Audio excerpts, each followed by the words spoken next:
Now, I tell you guys all the time, never underestimate what one small action can do and the impact that you can have. I'm going to take you on a stroll back to Friday.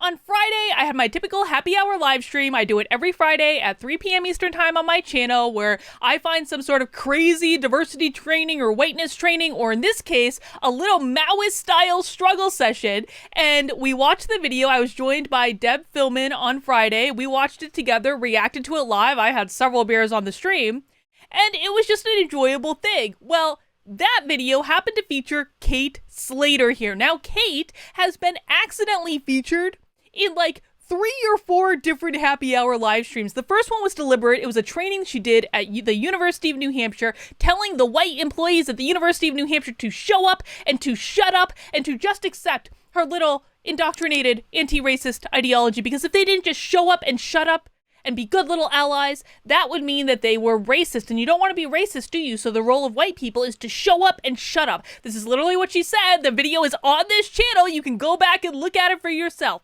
So she was in this little Maoist struggle session on Friday, and after I had had a few beers, I decided to reach out to her on Instagram and say, hey, Kate, do you ever want to come on my channel to debate your crazy ideas? Because she'd been in so many of my videos at this point, I was like, we might as well just talk. We might as well just be friends. Well, Kate, in predictable fashion, said, nope, I'm good, have a nice day. Well, guess what?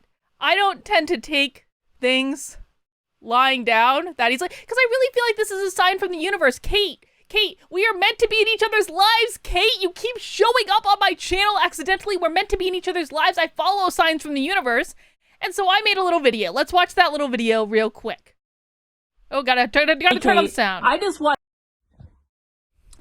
Hey, Kate, I just watched a 2-hour video of you ripping into a cis, heterodox white man and then calling him fragile when he dared to question you, because it was only a result of his white fragility, right, that he dared to question you. Well, my dear, you have an open invitation on my channel. Now, I know you've blocked me right now, but I do have plenty of followers who will let you know about this video. And I have to assume, Kate, that it's your own white fragility that led you to blocking me. Is there really any other explanation than your own white fragility that led to you blocking me? So I just want to challenge you, Kate, to do the work. I want to challenge you to do the work of being a good little anti-racist ally and come on my channel and defend your views. You have an open invitation. You can come anytime you want. I will work my schedule around you, Kate. I wouldn't want your fragility to triumph in this scenario. You know, we all need to dig in deep, to have tough conversations, to have uncomfortable conversations. Kate, don't you want to have uncomfortable conversations? Don't you want to have uncomfortable conversations where you defend your obvious truth? Because if critical race theory is true and real, it should be no problem to defend it, right, Kate? You have an open invitation. You know where to find me.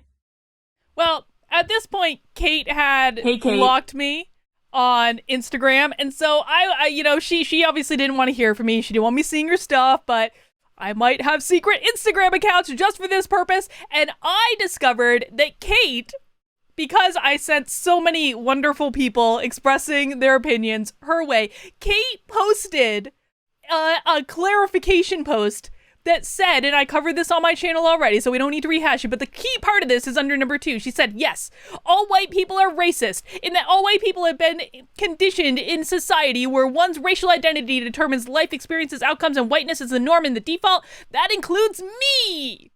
So Kate basically responded to me by saying, all white people are racist. Now, this is a problem because Kate is an assistant dean of students at Brandeis University, a school that is overwhelmingly white. And one might call into question how someone who believes that all white people are racist can effectively serve a student body that is mostly white. So I started screaming about this everywhere. I was tweeting about it all the time. I was telling you guys about it. I did a video about it. And now Kate is on the homepage of the Daily Mail. Got her. As of right now, she deleted her entire Twitter account. The account is gone. She has made her Instagram account private. Winning. winning. Let's take a look at what the Daily Mail has to say about Kate. Oh my God, they have so many ads on this website. It is crazy. Come on, no, okay. I can't control the Daily Mail right now, but you know what? Fox News covered it too. So we're going to go to Fox News' article. Brandeis assistant dean defends critical race theory by saying all white people are racist. Let's see what Fox News had to say about this. Brandeis assistant dean Kate Slater says all white people are racist and has declared that she hates whiteness. Yes, all white people are racist in that all white people have been conditioned in a society where one's racial identity determines life experiences outcomes. We already read this part. She added in Saturday's Post that while she didn't hate white people, she does hate whiteness. Now let's just live in a reality for a second where we say, I don't hate black people. I just hate blackness. No, that sounds racist. That's racist. If it's racist for one, it's racist for the other. I don't hate Hispanic people. I don't hate Hispanic people. I just hate Hispanicness. I don't know. That's not even a word, but it's not something I would say anyway because that's racist. Her comments touched on a raging debate over critical race theory and how public institutions discussed racism in the fallout of George Floyd's death. Many colleges have promoted material asserting that racial minorities face systemic injustices and are perpetuated by white people. Critics like Chris Rufo, Hero, have argued that these types of ideas constitute a form of neo-racism. Debates about critical race theory, Slater said, are often straw men for debates about whether or not systemic racism is real, and no number of statistics or facts that I could ever offer up to convince people to see systemic racism if they don't want to. Brandeis did not immediately respond to Fox News' request for comment. Slater's website describes her as a white anti-racist scholar and educator.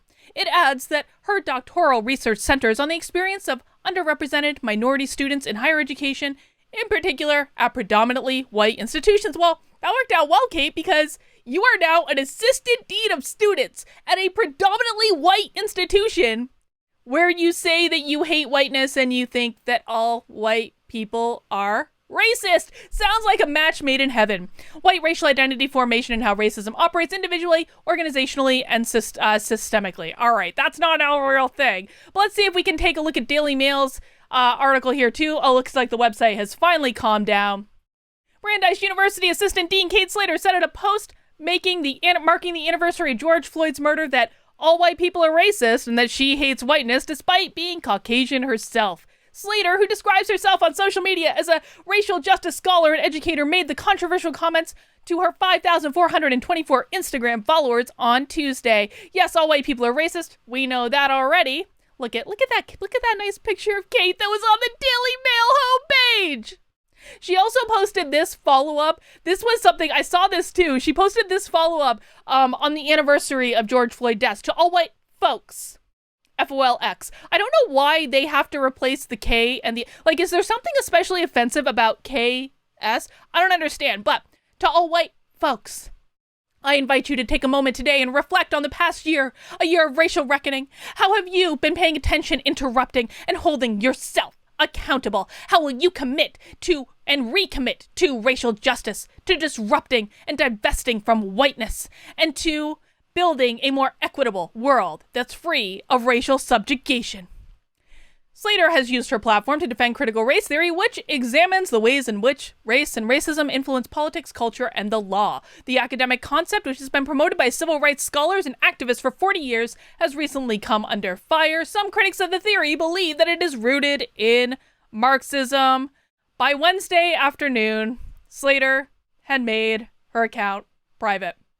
So, Kate, before you ended up on the homepage of the Daily Mail, maybe you should have just agreed to come on my channel. I'm just saying, Kate, this was all completely avoidable. I made you a very friendly offer to come and discuss your views, and here we are. You hate to see it. I win. It's going to be really interesting, like, side note and actually completely serious. Like, it's going to be interesting to see how Brandeis handles this.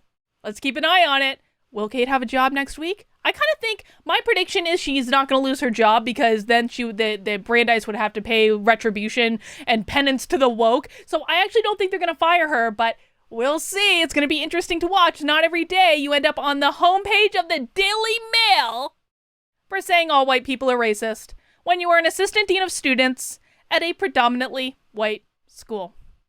Alright guys, that's all the update I have. If you enjoyed this video, I hope you'll consider subscribing to the channel, making sure you're subscribed if you think you're subscribed already, giving it a thumbs up, leaving a comment, and letting me know what you think. That's all I have for right now. I'll see you soon.